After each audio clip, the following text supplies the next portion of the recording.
ബാബുജാൻ എന്ത് ലോക്കപ്പിലാ. ലോക്കപ്പിലോ? അതിനാ പരിപാടി? നിനക്കറിയാമല്ലോ, സാധാരണ മദ്യപിച്ച് വണ്ടി ഓടിക്കുന്നവരെ പിടിച്ചു കഴിഞ്ഞാൽ ഹോസ്പിറ്റലിൽ കൊണ്ടുപോയി ബ്ലഡ് ചെക്ക് ചെയ്യിപ്പിച്ചേച്ച് ഫൈനും അടിച്ച് വിടാറാ പതിവ്. ഇതിപ്പോ എന്നാന്നറിയില്ല, ഒരുമാതിരി മുൻവൈരാഗ്യം തീർക്കുന്ന പോലെ. നേരത്തോട്ടായിരുന്നു വക്കീൽ വന്നേ. വാ, തോപ്പിൽ ജോപ്പാ. ഒയ്യോ, ഇതാരാ ഇത്? വക്കീൽ സാറിന് ആളെ മനസ്സിലായില്ലേ? വാകത്താനം കബഡി ടീമിന്റെ ക്യാപ്റ്റൻ ജോർജ് സാറ്. ഭയങ്കര കളിക്കാരനാ. സാറ് വന്നോടനെ കളി തുടങ്ങിയല്ലേ? ഓ, നിർത്തി. ഇത് കബഡിക്കളമല്ല, പോലീസ് സ്റ്റേഷനാ. ഓ, അറിയാവേ. ഞങ്ങൾ ഈ കബഡി കളിക്കുമ്പോൾ എതിരെ നിൽക്കുന്ന ടീമിലെ അംഗങ്ങളുടെ പദവി നോക്കാറില്ല. അവർ ഞങ്ങൾക്ക് വെറും എതിർ ടീമാ. അതാ സ്പോർട്സ്മാൻ സ്പിരിറ്റ്. അത് കളി കഴിയുമ്പോൾ അങ്ങ് തീരണം. ഇത്രയും പോലീസുകാർ നോക്കി വയ്ക്കുമ്പോൾ കൂട്ടുകാരനെ കൈപിടിച്ചിറക്കി സ്ലോ മോഷനിൽ കൊണ്ടുപോകാൻ ഞാൻ രജനീകാന്തൊന്നുമല്ല, ഞാൻ വെറും നാടൻ കാന്ത. അതുകൊണ്ട് ആ വക്കീലിനെ കൊണ്ട് വന്നിരിക്കുന്നത്. അതങ്ങോട്ട് കൊടുത്താട്ടെ. എല്ലാം ഉണ്ട്. കൊണ്ടുപോയിക്കോ. ഇനി അയാളെ നീ കൊണ്ടുപോയിക്കോ.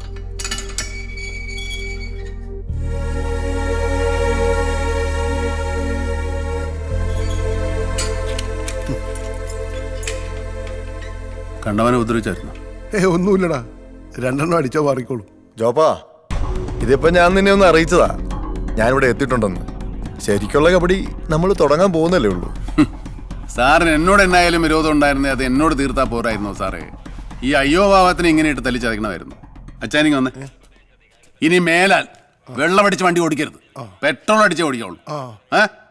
എന്നൊക്കെ ആയാലും സാർ ഈ പാവത്തിനോട് ചെയ്ത നെറികേടനെ സാറിനോട് ദൈവം ചോദിക്കും എന്നൊന്നും ഞാൻ പറയത്തില്ല. ജോപ്പൻ ചോദിക്കും. വാച്ചേ, ജോപ്പനെ ചോദിക്കൂ. നിനക്ക് കിട്ടിയൊന്നും പോരല്ലേടാ.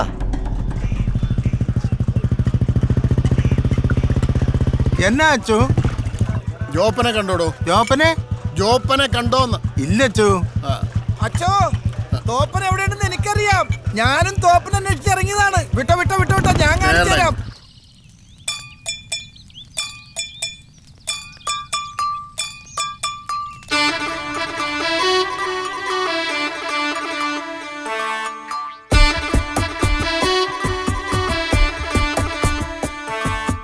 ഒമ്പതിലാകെ 50-ൽ 9 മാർക്ക് കിട്ടി. 9 മാർക്കിന് 50-ൽ 50 വീക്ക് കിട്ടി. 9ലാകെ 50-ൽ 9 മാർക്ക് കിട്ടി. 9 മാർക്കിന് 50-ൽ 50 വീക്ക് കിട്ടി. വീക്ക് കിട്ടിയ മാർക്ക് കിട്ടിയതാർക്ക് കുട്ടി? ഹോയ്, വീക്ക് കിട്ടിയ മാർക്ക് കിട്ടിയതാർക്ക് കുട്ടി? തോപ്പറാങ്കുടി തോപ്പിലാങ്കുടി ചോപ്പൻകുട്ടി. ഓടി പിന്നെ ഓടി പിന്നെ ഇടാ, ഓടരുത് അവിടെ നിൽക്കാൻ. തോന്നിയവാസികൾ എന്നതാണ് ഇത്? വാറ്റാച്ചോ, ഇതിൽ കശുമാങ്ങയുണ്ട്, തെങ്ങും പൂക്കലയുണ്ട്, നറുനീണ്ടിയുണ്ട്, ശർക്കരയുണ്ട്, ആപ്പിളുണ്ട്, പൂവമ്പഴമുണ്ട്, പോമഗ്രനേറ്റ് ഉണ്ട്. അധികം പറഞ്ഞിട്ട് ചിലപ്പോ അച്ഛനും മേടിച്ച് ഞാൻ നിർത്തി. എന്നാ അച്ഛൻ ഈ വഴിക്ക്? അയ്യോ, ഈ വഴിക്ക് വന്നുകൊണ്ടാണല്ലോടാ ഇതൊക്കെ കാണാനുള്ള ഒരു മഹാഭാഗ്യം ഉണ്ടായത്. അച്ഛനിങ്ങാട് വരാനുള്ള വഴി അറിയത്തില്ല. ഞാനാ വഴി കാണിച്ചു. ഓ, താനാണല്ലേ അച്ഛനെ വഴി തെറ്റിച്ചത്. എന്താ അച്ഛോ കാര്യം? കുഞ്ഞെ, നിനക്കറിയാവല്ലോ നിന്റെ അമ്മച്ചിക്ക് പ്രായം കൂടി വരിക. ഓ, സംഭവം പിടി കിട്ടി. അമ്മച്ചി ഇത് ഇന്നും നിലയും തുടങ്ങിയ കാര്യമൊന്നും അല്ലല്ലോ. എന്നെ കൊണ്ട് പെണ്ണ് കിട്ടിക്കുന്ന കാര്യമല്ലേ? അച്ഛോ, ഇക്കാര്യത്തിൽ ഞങ്ങൾ അച്ഛന്റെ അമ്മച്ചിയുടെയും കൂടെ. എടാ, ജീവിതത്തിൽ ഒരു പെണ്ണ് വന്നാല് അതൊരു ഐശ്വര്യം, സ്ത്രീ കുടുംബത്തിന്റെ വെളിച്ചം എന്നാ ബൈബിളിൽ പറയുന്നത്. പിന്നെ അച്ഛൻ എന്നാ ഇരുട്ടത്തന്നെ അങ്ങ് അത് പിന്നെ എന്നെ ഒരു വൈദികനാക്കിയേക്കാമെന്ന് എന്റെ അപ്പനും അമ്മയും നേർന്നു പോയത് കൊണ്ടല്ലേ. പക്ഷെ നീ ഇപ്പൊ കാണിക്കുന്നത് ശുദ്ധ മണ്ടത്തരവാ. ഇടാ, പണ്ടെങ്ങാണ്ടോ ഉണ്ടായ ഒരു പ്രേമത്തിന്റെ പേരിൽ നീ ഇപ്പൊ നിന്റെ ജീവിതം സ്വയം നശിപ്പിച്ചോണ്ടിരിക്കുക. അച്ഛനും അമ്മച്ചിയും താണ്ട് ഇവരൊക്കെ പറയുന്ന പോലെ ഞാൻ ഇപ്പോഴും ആനയെ മനസ്സിൽ വെച്ച് നടക്കുന്നുണ്ടല്ലോ കല്യാണം വേണ്ടെന്ന് പറഞ്ഞു. ആദ്യമൊക്കെ മനസ്സിൽ നിന്ന് പറിച്ചറിയാൻ കുറച്ച് ദണ്ണം ഉണ്ടായിരുന്നു. ആ ദണ്ണം മാറ്റാനാ കുടി തുടങ്ങിയത്. ദണ്ണം മാറിയപ്പോൾ കുടി ബാക്കിയായി, എനിക്ക് പ്രായമായി. ഇനി ഈ പ്രായത്തിൽ ആര് വെണ്ണ തരാൻ അച്ചോ? അതൊന്നും ശരിയാകില്ല. അതിനിപ്പോ തോപ്പൻ എന്നാ പ്രായം? ഇപ്പോഴും 1.5 ലുക്കല്ലേ? സത്യങ്ങൾ ഇങ്ങനെ വിളിച്ചു പോവാതടാവേ. കണ്ണു കിട്ടുന്നു. അതെന്തേലും ആയിക്കോട്ടെ, നിനക്ക് സമ്മതമാണല്ലോ. ഇതേണ്ട ഈ പൗലോസിന്റെ കയ്യിൽ നല്ല 1-ാം തരം ഒരു കൊച്ചുണ്ട്. എനിക്കറിയാവുന്ന കുടുംബമാണ്, കോട്ടയത്താണ്. ഞാൻ മാമൂസ് മുക്കിയ കുട്ടിയാണ്. നീ ഒന്ന് പോയി കണ്ടു നോക്ക്. എടാ അവിടെ അപ്പൻ ആർമി ക്യാപ്റ്റൻ ആയിരുന്നു. ആഹാ എന്തായാലും നമുക്ക് പറ്റിയ ബന്ധോ.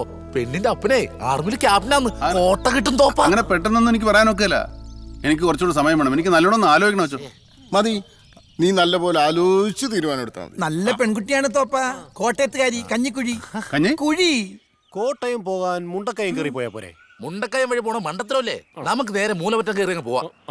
ഏതിലെ കയറിയാലും ജീപ്പിൽ കയറാതെ പോകാൻ പറ്റും. ആ അത് കറക്റ്റാ. സത്യം ജീപ്പും വന്നു. ഈശോ, റെഡിയല്ലേ? എന്ന് ഇറങ്ങാം. അപ്പൊ തോപ്പം വേണ്ടേ? ആ തോപ്പം വേണോ? വാ വാ വാ. നിങ്ങൾ വന്നോ? കൊറേ നേരമായി അകത്ത് കയറി വാതിലടച്ചിട്ട്. അവന്റെ മനസ്സ് മാറുന്നതിന് മുമ്പ് ഒന്നും കൊണ്ടുപോയി പെണ്ണ് കാണിക്കേ. വാ.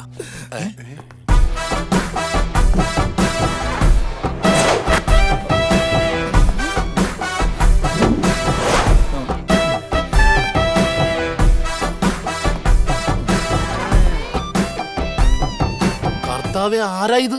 കോട്ടയം കുഞ്ഞച്ചനോ? കോട്ടയത്തേക്കല്ലടാ, കിടക്കട്ടെ ഒരു കുഞ്ഞച്ചൻ സ്റ്റൈൽ. അമ്മച്ചിക്ക് ഓക്കെ അല്ലേ? എനിക്ക് ഓക്കെയാ. നിനക്കോടി സുസമേ?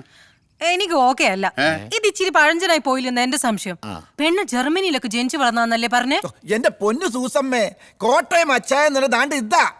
അത് ജർമ്മൻകാരിക്കാണെങ്കിലും കോട്ടയത്തുകാരിക്കാണെങ്കിലും അങ്ങനെ തന്നെയാ അല്ലേ തോപ്പാ? പിന്നല്ലാതെ ഇവളിങ്ങനെ പോത്തുപോലെ വളർന്നതേ ഉള്ളൂ, ബുദ്ധിയില്ല. എന്നാ പിന്നെ ജുബ്ബ ചുളുങ്ങിന് മുമ്പ് അങ്ങ് ഇറങ്ങാം. അല്ല ഈ മുണ്ടൊക്കെ ഞാൻ പാലാ വഴിയാണ് കോട്ടയത്തേക്ക്. അല്ല, വാഗോൺ പാല വഴിയല്ലേ? എന്നാ പിന്നെ പോയിച്ചോട്ടെ അമ്മച്ചി. മോനെ, ഇതെങ്കിലും ഒന്ന് ശരിയാക്കണേടാ. നോക്കാം അമ്മച്ചി, പോട്ടടി.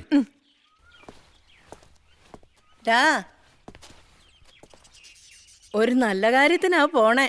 ദൈവത്തെ ഓർത്ത് കുടിക്കല്ലേ. ദൈവത്തെ ഓർത്ത് കുടിക്കത്തേ ഇല്ല അമ്മച്ചി.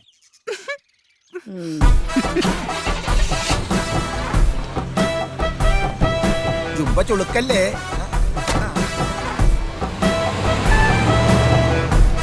എന്ത് മാതാവ്.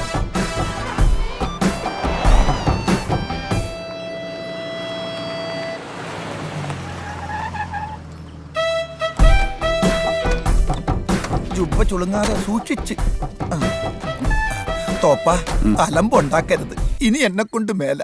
പള്ളിക്കൂടത്തിൽ പഠിക്കുന്ന പിള്ളേരെ പോലെ അടങ്ങി ഒതുങ്ങി ഇരുന്ന് തന്നാ മതി. ബാക്കി കാര്യം ഞാൻ ഏറ്റു. ശരിയാടാ ചോപ്പ, ഇതും കൂടെ നടന്നില്ലെങ്കിൽ അമ്മച്ചി ഞങ്ങളെ വീട്ടിൽ കയറ്റത്തില്ല. നടന്നാലും കേട്ടത്തില്ല. Welcome welcome. അല്ല, സെക്യൂരിറ്റിക്കാരന്റെ യൂണിഫോം എന്നെ സെക്യൂരിറ്റി അല്ല, പെണ്ണിന്റെ അപ്പനാ. എന്തായാലും തോറ്റു തൊപ്പിയിട്ടാളാ. ഞാൻ ക്യാപ്റ്റൻ കുഞ്ചപ്പൻ കോശി. ജോപ്പൻ, തോപ്പിൽ ജോപ്പൻ. ജോപ്പനും ക്യാപ്റ്റനാ? ക്യാപ്റ്റൻ ഞങ്ങളുടെ കബഡി ടീമിന്റെ. Very good. നല്ല സ്പോർട്സ്മാൻ സ്പിരിറ്റ് ഉള്ള കുട്ടികളെ ഞങ്ങൾ പട്ടാളക്കാർക്ക് വലിയ ഇഷ്ടമാണ്. ഞങ്ങൾക്കും സ്പിരിറ്റ് വലിയ ഇഷ്ടാ. ലേശം വെള്ളം ഒഴിക്കുന്നേ ഉള്ളൂ. നമുക്ക് അകത്തോട്ടിരുന്ന് സംസാരിക്കാം. ജോസ് പ്രകാശനോ? പൊന്നു ജോപ്പ പ്ലീസ്. രാജ്യസ്നേഹം അതൊന്നും മാത്രമാണ് എന്നെ പട്ടാളക്കാരനാക്കിയത്. യുദ്ധങ്ങൾ എന്നും എനിക്കൊരു ഹരമായിരുന്നു. ബാറ്റൻ ടാങ്കുകളും മിസൈലുകളും എനിക്ക് കളിക്കോപ്പുകളായി. അപ്പൊ ഒന്നും ഒറിജിനൽ അല്ലല്ലേ? ക്യാപ്റ്റൻ സാറേ, ഒരു സംശയം ചോദിച്ചോട്ടെ? ചോദിച്ചോളൂ. ഈ ക്യാപ്റ്റൻ ആകുമ്പോ ഇഷ്ടം പോലെ കോട്ട കിട്ടുമായിരിക്കും അല്ലേ? പിന്നെ ഇഷ്ടം പോലെ. അപ്പൊ ഇത് മൊത്തം പുറത്തു കൊടുക്കുവോ അതോ? ഒരു പട്ടിക്കും കുടിക്കില്ല. മൊത്തം ഞാൻ തന്നെ കുടിച്ചു തീർക്കും.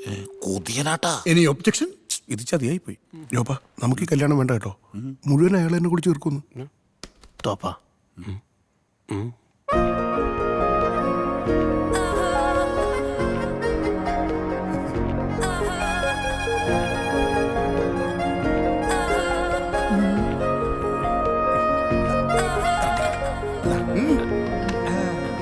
അറിയാതെ കയറി ചിയേഴ്സ് പറഞ്ഞു കളഞ്ഞേക്കല്ലേ. വിസ്കി അല്ല, കട്ടൻ ചായ. അതെന്താ ക്യാപ്റ്റൻ സാറേ, ഇത് പാല് കിട്ടിയില്ലേ? ഓ, പാല് കിട്ടാഞ്ഞിട്ടൊന്നും അല്ലടൂ. ജോപ്പൻ 2 എണ്ണം അടിക്കുന്ന കൂട്ടത്തിലാന്ന് ഞാൻ അറിഞ്ഞായിരുന്നു. വെറുതെ പിരിയണ്ടാന്ന് കരുതി. ഓ, എന്നാ മനപ്പൊരുത്തുവാ. ഇവളുടെ അമ്മ അങ്ങ് ജർമ്മനിയിൽ നേഴ്സായിരുന്നു. സ്വാഭാവികമായും ഇവളും നേഴ്സായി. ഇടയ്ക്ക് ലീവ് കിട്ടുന്ന ഗ്യാപ്പിൽ ഞാനും അങ്ങ് പോകും. ഒരു സുപ്രഭാതത്തിൽ എല്ലാം ഇട്ടെറിഞ്ഞ് അവൾ പോയപ്പോൾ ഞാൻ ആകെ തളർന്നു പോയി. അപ്പൊ പെണ്ണിന്റെ മോള് ചൊടിപ്പോയതാണല്ലേ? മരിച്ചു പോയതാ പോത്താ. ഓ, മർഡർ. പിന്നെ മമ്മയില്ലാതെ ജർമ്മനിയിൽ നിൽക്കാൻ ഇവൾക്ക് താല്പര്യമില്ലെന്ന് പറഞ്ഞപ്പോൾ ഞാൻ ഇവളെ കൊണ്ടിങ്ങി പോന്നു. ക്യാപ്റ്റൻ സാറേ, ചെറുക്കനും പെണ്ണിനും എന്തെങ്കിലും ചോദിക്കാനോ പറയാനോ ഉണ്ടെങ്കിൽ ആയിക്കോട്ടെ അല്ലേ? Why not? അതാണ് വൈ നോട്ട്.